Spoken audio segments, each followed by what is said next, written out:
Ayun guys, another birdie here at SM City, Pampanga.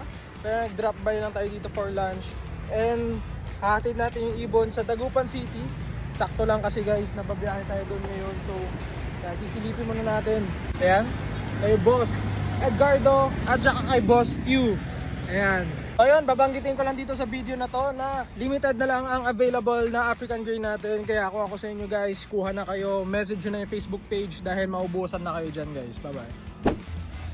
So ayun guys, nandito na tayo ngayon sa Calasiao, Pangasinan. At ayan na yung mga from Baguio guys. Ayan, ilang oras kayo nagantay bro? Nandito na ako yung 6 hours ba? Oo, mga 6. Mga 6 hours. Grabe guys. Sorry, sobrang traffic. Oh, guys, galing pa kami Manila at di-deliver natin dito yung mga ibon. Sakto kasi umuwi tayo. Ito yung ibon ni Boss Kerry Meat and African Grey Parrot. Boss, ito tame to. Flashback. Ayan, ito yung kay Boss Kerry Meat. Ayan, ang kanyang African Grey Parrot. Hello. Ayan. Tapos yung seeds niya, hindi pa siya ganun kagaling mag-seed. So nagdala ako ng milk niya. Yung pang baby, bata.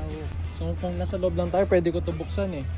Lumilipad na kasi. Lumilipad na. Yung ba ito? Bata din na mag-aalaga. Totoo ba? Actually. Anak mo. Oo. Swerte naman Ang ng regalo ko sa kanya. maagang pamasko.